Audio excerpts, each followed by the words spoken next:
Sánchez, Instituto Juan de Mairena. Pista 11. Palacio, Patio de los Leones y Sala de los Mocárabes. Palacio, Cuarto de los Leones. Por una entrada que no existía en época nazarí, hecha en época cristiana, hemos accedido a uno de los palacios más bellos y mejor conservados de la Alhambra. Si no lo estás, sitúate en la primera sala, coronada con una bóveda de época renacentista, y contempla detenidamente el patio desde ahí, mientras escuchas las explicaciones generales.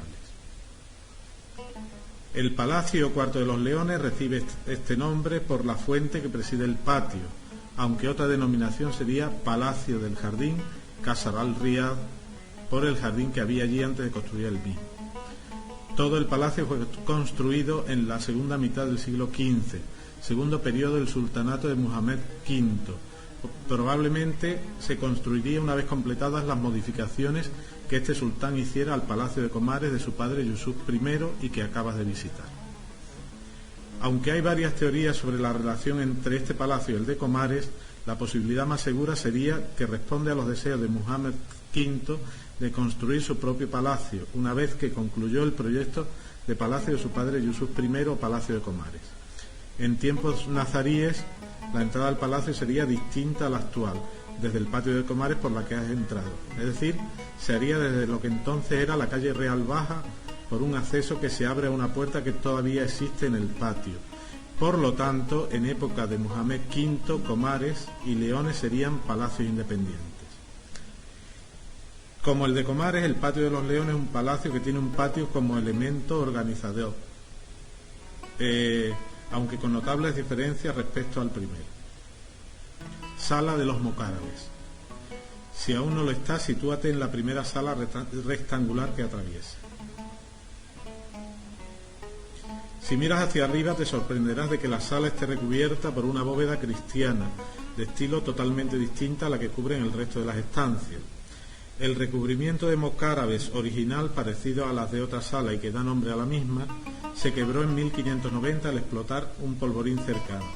Se decidió cubrirla con una bóveda tardo-renacentista, siguiendo los gustos de la época, a diferencia de otras intervenciones cristianas que siguen el gusto nazarí. Si te fijas, puedes ver el yugo y las flechas, en memoria de los reyes católicos, junto al escudo de los Austria. Aunque debe de quedar claro que la mayoría de las salas del palacio serían multifuncionales, es decir, tendrían distinta función según el momento y la época, parece ser que esta sala actuaría como sala de recepción. No parece tendría un uso residencial, es decir, para dormitorio, dada la ausencia de puertas en los tres vanos que dan al patio. Sal despacio hacia el patio. Hacia la derecha se puede ver una puerta pequeña que sería el acceso primitivo al palacio desde la calle. Este acceso sería muy modesto, siguiendo la característica de los palacios musulmanes, sobrios por fuera en contraste con el lujo interior. Es característico del arte musulmán entrar en los patios por un rincón en vez de por el centro, aumentando así el efecto sorpresa. Inmediatamente desembocas en el patio de los Leones. Sitúate debajo del pabellón del patio que te encuentras inmediatamente. Te encontrarás inmerso en un bosque de finas columnas de mármol. Disfruta de la belleza de la visión mientras escuches. Si no estás situado, aprieta la tecla pausa hasta que lo estés. A diferencia del de Comares, el patio de los Leones es un patio de crucero, es decir, un patio atravesado por dos acequias que dividen el patio en cuatro partes.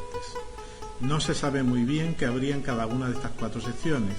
Para unos estarían pavimentadas de mármol, para otros habría azulejos, para otros un jardín tipo persa, es decir, formado por árboles pequeños en un terreno que estaría rehundido respecto al nivel de las acequias.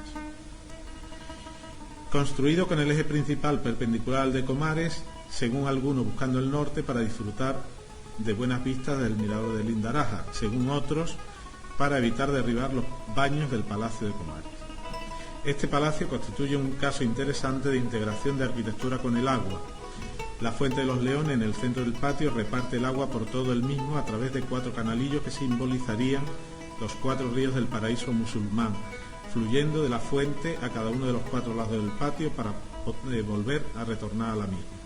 En torno al patio se distribuyen las estancias, precedidas por una galería de columnas que recorre los cuatro lados del patio, a diferencia del de Comares, donde solo recorren dos.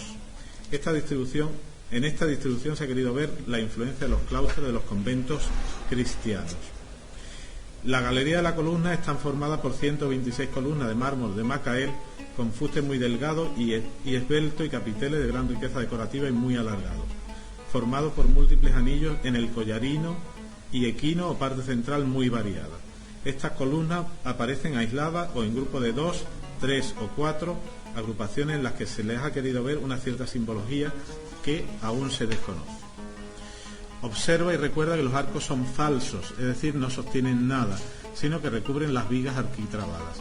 En el recuadro que los cubre mira los paños de Sebca, formas romboidales de lados curvos características del arte islámico de la época almohade. Observa en los pabellones los llamados arcos de mocárabes, que son formas escalonadas semejantes a las estalactitas de los que hablaremos en otras salas. En los lados mayores del patio se levantan 2 templetes o pabellones a modo de kiosco oriental. La fuente de los leones, que ocupa el centro del patio y le da nombre al palacio, está formada por 12 leones de mármol que sostienen una taza. Los 12 leones de mármol, antiguamente policromados, según unos, pertenecerían a un antiguo palacio cirí del siglo XI del visir judío Ibn Nagrela, según otros serían del siglo XIV. La taza dodecadonal es del siglo XIV. Como sabe, el palacio está lleno de inscripciones con textos coránicos o versos de poetas de la corte. En este caso, un poema de Ibn Zanrak, escrito en el borde, alude poéticamente a su simbología: el agua donde el sultán que da a su guardia real, los leones, y es distribuida al resto de sus súbditos. He aquí un fragmento del poema. En apariencia, agua y mármol parecen confundirse sin que sepamos cuál de ambos se desliza. ¿No ves cómo el agua se derrama en la taza, pero sus caños la esconden enseguida? Es un amante cuyos párpados rebosan de lágrimas. Interrumpe el comentario y, siguiendo el sentido normal de la visita, sitúate en el punto 12, Salón de los Abencerrados.